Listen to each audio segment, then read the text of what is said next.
देखना next topic है external environment. External environment basically दो चीजों आता है इसके अंदर। पहला हो गया माइक्रो एनवायरनमेंट और दूसरा हो गया मैक्रो एनवायरनमेंट। हम पहले पढ़ेंगे माइक्रो एनवायरनमेंट और फिर पढ़ेंगे मैक्रो एनवायरनमेंट। ठीक है, सबसे पहला शुरू करते हैं माइक्रो एनवायरनमेंट। माइक्रो एनवायरनमेंट और task environment refers to those individual groups and agencies which the organization comes into direct and frequent contact, जिनके साथ डायरेक्ट और फ्रीक्वेंट कांटेक्ट होता है, वो एक्सटर्नल एनवायरनमेंट के जो फैक्टर्स है, जो कंपोनेंट्स हैं, उसको हम बोलते हैं माइक्रो एनवायरनमेंट। ध्यान रखना दोनों ही एक्सटर्नल है, माइक्रो भी और मैक्रो भी। इंटरनल तो अलग ही था, माइक्रो और मैक्रो दोनों किसके अंदर आते हैं? एक्सटर्नल के अंदर। ठीक है, micro environment consist of factors in company's immediate environment that affect the performance of the company. Micro environment factor exercise a direct and intimate influence on the operations of the enterprise. Therefore, it is known as direct action environment or specific forces or stakeholders. Basically, इसको stakeholders भी बोला जाता है। हम जितने भी components अभी पढ़ेंगे माइक्रो एनवायरनमेंट के अंदर, उन सबको अगर हम मिला दें तो that is also known as stake holders. ठीक है, देखना micro environment consist of the following elements. सबसे पहला आता है उसके अंदर कस्टमर। तो जो पहला कंपोनेंट है माइक्रो एनवायरनमेंट के अंदर that is customer. The person who buys a firm's product and services are its customer. ये तो पता ही हमको, जो व्यक्ति हमारा सामान खरीदता है या हमसे सर्विसेज लेता है वो हमारा कस्टमर है। A business exist to create and satisfy customer. A firm may have different types of customers like individuals, household, government department, commercial establishments etcetera. For example, the customer of a paper company may include students खरीदेंगे paper, teachers, education institutions, business firms and other users of stationery. तो एक paper company के लिए ये सब उसके जो है कंज्यूमर हुए। In order to be successful a company must understand and meet the needs and expectations of its customer. अगर एक बिजनेस सक्सेसफुल होना चाहता है तो उसको अपने कस्टमर के नीड्स को समझना होगा और उसको फुलफिल करना होगा। A firm may select the target customer group और market segment on the basis of factors like profitability, elasticity of demand, dependability, degree of competition, growth, etc. इन सब चीज़ों के हिसाब से हम अपने कस्टमर्स को टारगेट कर सकते हैं। It is generally risky to depend upon single customer group. तो जनरली ये बहुत रिस्की होता है अगर हम एक टाइप ऑफ कस्टमर को खाली टारगेट कर रहे हैं तो, क्योंकि बहुत अगर वो टाइप ऑफ कस्टमर हमसे छूट गए तो फिर हमारा बिजनेस जो है वो बंद हो जाएगा। ठीक है, नेक्स्ट कॉम्पिटिटर्स। कॉम्पिटिटर्स मतलब हमारे जैसे अदर बिजनेस ऑर्गेनाइजेशन जो कि उन्हीं कस्टमर्स को टारगेट कर रहे हैं, they are called as basically competitors. A company may have both direct and indirect competitors. Direct competitors are the other firms which offer the same or similar product or service। या तो same product देते हैं या similar product या services देते हैं। For example, Sony TV faces direct competition from other brands like LG, Samsung, Onida, Videocon, BPL etcetera. Indirect competition comes from the firm weighing from discretionary income. तो एक तो डायरेक्ट कॉम्पिटिशन हो गया जो उसी के जैसा प्रोडक्ट बेचता है, और दूसरा हो गया इनडायरेक्ट कंपटीशन। इनडायरेक्ट कंपटीशन मतलब डायरेक्टली हम एक दूसरे से रिलेटेड नहीं है, लेकिन कहीं ना कहीं हमारे बीच में भी कंपटीशन है ही। जैसे कि या तो कस्टमर ये करेगा या वो करेगा। जैसे कस्टमर खाली बैठा है तो या तो वो मूवी जाएगा या फिर सपोज वो एक म्यूजियम में घूमने जाएगा। तो there is a competition between a movie hall and a museum also कि कौन इस कस्टमर को ले पाएगा, राइट। तो इन दोनों आपस में कॉम्पिटिटिंग बिजनेस नहीं है, सेम बिजनेस नहीं है, सिमिलर प्रोडक्ट्स नहीं है, लेकिन फिर भी एक कस्टमर जब शाम को 3 घंटा खाली है तो या तो वो मूवी हॉल जाएगा या फिर वो म्यूजियम जाएगा। तो ये जो है इन दोनों के बीच में भी एक कंपटीशन है। इस कंपटीशन को बोलते हैं इनडायरेक्ट कंपटीशन। ठीक है, देखना। For example, a cinema house faces indirect competition from cricket match. Indian companies now facing competition from both domestic and multinational companies। तो ये इंपॉर्टेंट है कि आज के जो बिजनेसेस हैं उसको डोमेस्टिक बिजनेस से तो खतरा है ही, साथ ही साथ मल्टीनेशनल कंपनी से भी कंपटीशन मिल रहा है। In order to understand the full range of its competition, a company must look at from the buyer's viewpoint। Clear है ये? नेक्स्ट आते हैं सप्लायर्स। सप्लायर्स कौन होते हैं? जो हमको सामान, raw material, finish good supply करेंगे, वो हो गए हमारे suppliers. Supplier refers to the people and groups who supply raw material and components to the company। Reliable sources of supply enables the company to carry on uninterrupted operations and to minimize inventory carrying cost।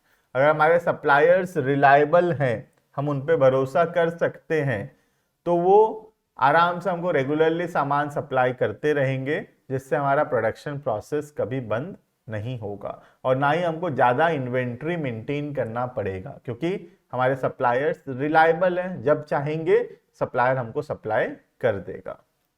Suppliers also influence quality levels and cost of manufacturing. It is very risky to be dependent on a single supplier। एक supplier पे dependent होना बहुत risky है।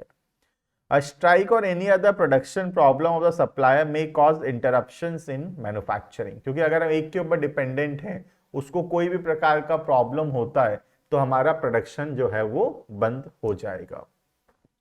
Therefore, it is advisable to develop and sustain multiple sources of supply। इसलिए multiple sources हमेशा होना चाहिए। Some companies like Maruti Suzuki undertake vendor development to ensure timely and regular supply of material and parts। The relationship between the supplier and the firm reflects a power equation which is based on the extent to which each of them is dependent on the other। तो एक supplier के साथ हमारे कैसे relationships हैं वो बहुत हद तक डिपेंड करता है एक बिजनेस के सक्सेस के ऊपर, राइट। नेक्स्ट आता है मार्केटिंग इंटरमीडियरीज। मार्केटिंग इंटरमीडियरीज का मतलब होता है जो हमारे प्रोडक्ट्स को प्रमोट करेंगे, सेल करेंगे और अल्टीमेट कस्टमर तक पहुंचाएंगे। Several marketing intermediaries helps a company in promoting, selling and distributing its product to the consumer. Middleman like कौन कौन हेल्प करता है? Agent, wholesaler, retailer serve as a link between the company and its customer. Transportation firms and warehouses, transportation भी help करता है customer तक सामान पहुंचाने में। वेयर हाउसेस हेल्प करता है प्रोडक्ट को स्टोर करने में। Assist in physical distribution of product. Marketing help करता है प्रोडक्ट का प्रचार करने में।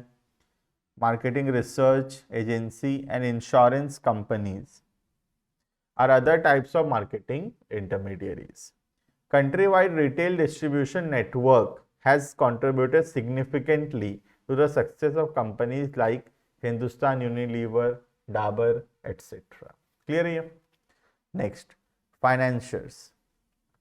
फाइनेंशियल मतलब जो हमको पैसा देंगे, बेसिकली हमारे जो डिवेंचर होल्डर्स, हमारे जो बैंक हैं, उन सब के बारे में है ये। ठीक है, देखना।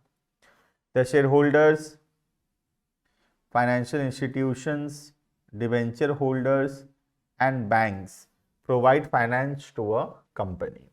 Financial capacity, policies and attitudes of financiers are important factors for the company. For example, the company can not raise funds through shares if the financiers are not risk taking. अगर हमारे जो फाइनेंशियल रिस्क टेकिंग नहीं है तो हम लोग share issue नहीं कर सकते, क्योंकि शेयर इशू करने से देयर इज अ रिस्क। ठीक है, तो जो रिस्क नहीं लेना चाहता वो कभी भी जो है शेयर्स परचेज नहीं करेगा। क्लियर है? नेक्स्ट आता है पब्लिक। पब्लिक का मतलब जो हमारे कस्टमर हैं, जो हमारे सामान खरीदेंगे, या हमारे आसपास में सोसाइटी में जो लोग हैं डिफरेंट गवर्नमेंट या नॉन गवर्नमेंट ऑर्गेनाइजेशंस जो है, डिफरेंट एसोसिएशंस जो हैं, हमारे आसपास के लोकल कम्युनिटी, सोसाइटी, इन सब में हमारा कैसा इमेज है, ये भी इम्पैक्ट करेगा एक बिजनेस के परफॉर्मेंस पे। ठीक है, देखना Public includes all those groups who have actual or potential interest in the company or who influence the company's ability to achieve its objective, जैसे कि मीडिया या environmentalist, NGO, customer associations, local communities are example of public. This public can have positive or negative impact on the business. For example, media group can be used to dismantle useful informations. A company can cooperate with local people to improve its image as well as provide some benefits to the people. On the negative side, local community concerned with public health can force a company to suspend operations or to take pollution control measures. तो बोल रहा है कि public जो है एक positive impact भी डाल सकता है, एक नेगेटिव इम्पैक्ट भी. अगर पब्लिक का सपोर्ट है तो वो एक पॉजिटिव पॉइंट है, और अगर पब्लिक हमारे अगेंस्ट है तो वो एक नेगेटिव पॉइंट होगा. ठीक है. Non government organization often organize protest against firms suspected of being guilty for child labour, cruelty against animal, damage to nature etcetera.